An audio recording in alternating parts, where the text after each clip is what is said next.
नाज़रीन, रवां माली साल का बजट असम्बली में पेश कर दिया गया है और आपने बजट तकरीर में इसमें हमारे पास जो पहली टर्म है वो है GDP. GDP stand for gross domestic product. और पाकिस्तान की पॉलिटिकल बाउंड्री के अंदर प्रोडक्ट से मुराद है गुड्स एंड सर्विस जो एक साल के अंदर प्रोड्यूस हुई। दूसरी टर्म है अफरात ज़र, जिसे अंग्रेजी में इन्फ्लेशन भी बोलते हैं। बेसिकली रोज़मर्रा नाज़रीन, रवां माली साल का बजट असम्बली में पेश कर दिया गया है और आपने बजट तकरीर तो सुनी होगी और इसमें काफ़ी ज़्यादा टेक्निकल टर्म इस्तेमाल हुई हैं जिससे ज़्यादातर लोग नावाकिफ़ हैं।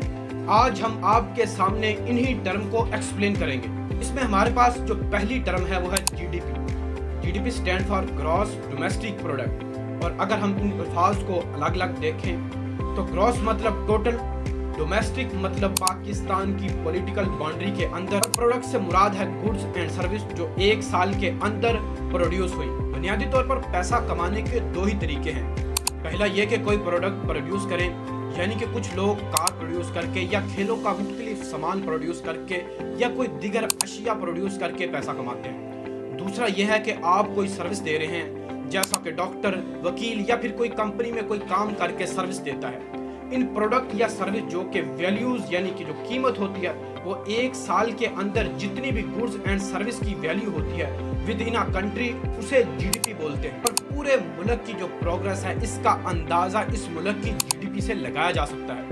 इसका मतलब है कि अगर किसी मुल्क का जीडीपी हर साल ऊपर जा रहा है तो इसका मतलब है कि प्रोडक्शन उस मुल्क में ज्यादा से ज्यादा हो रही है, मुल्क की इकोनॉमी अच्छी है। और अगर जीडीपी हर साल नीचे जा रहा है तो इसका मतलब है कि इस मुल्क के अंदर goods and service come produce हो रही हैं। कम प्रोड्यूस हो रही है तो इसका मतलब है कि सेलिंग कम हो रही है।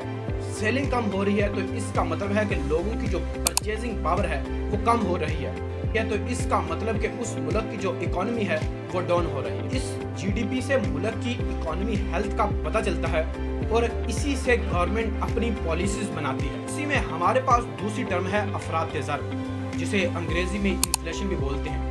बेसिकली रोज़मर्रा इस्तेमाल की चीज़ों की कीमतों का बढ़ना अफरात ज़र यानी इन्फ्लेशन भी कहलाता है, जिसे हुर्फ़े आम में महंगाई भी बोलते हैं। लेकिन यहाँ हम बात एक, दो या दर्जन अशिया की नहीं कर रहे। किसी भी मुआशरे की मजमूई तौर पर खरीदे जाने वाली अशिया की एवरेज कीमत अगर बढ़ती है तो इसे अफरात ज़र कहते हैं। तीसरी टर्म हमारे पास है बजट खसारा, जिसे अंग्रेजी में बजट डेफिसिट भी बोलते हैं। सादा अल्फाज में इसका मतलब ये है कि जब खर्चे इनकम से बढ़ जाएं, यानी हम कमा तो 10 रुपए रहे हैं मगर हमारा खर्चा 15 रुपए है। In other word, cost of production any products is greater than revenue. अगर हम मुल्की लेवल पर बात करें तो इसका मतलब है कि गवर्नमेंट जो रेवेन्यू है उससे ज्यादा उसका खर्चा है।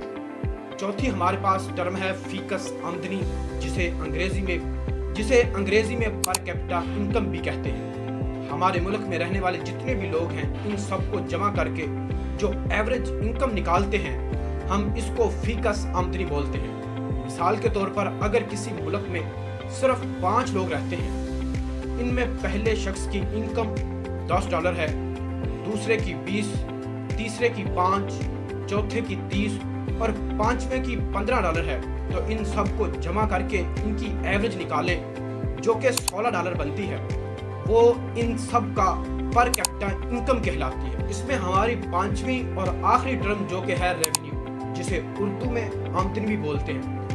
बेसिकली किसी फिक्स टाइम तक कोई कंपनी या कोई कंट्री कोई गुड्स और सर्विसेज कोई सेल करती है तो इसे इस कंपनी का या इस कंट्री का फिक्स टाइम का रेवेन्यू कहते हैं। मिसाल के तौर पर एक मुल्क गुज़श्ता एक साल में 10 रुपए की एक चीज 10 की क्वांटिटी में सेल करता है तो एक साल में 100 रुपया बनता है, तो ये उस साल का, उस मुल्क का, उस कंपनी का रेवेन्यू कहलाता है। उम्मीद है आज की हमारी ये मालूमाती वीडियो आपको पसंद आई होगी। इसी के साथ अपने मेज़बान सुफियान अली को दीजिए इजाज़त। अल्लाह निगहबान।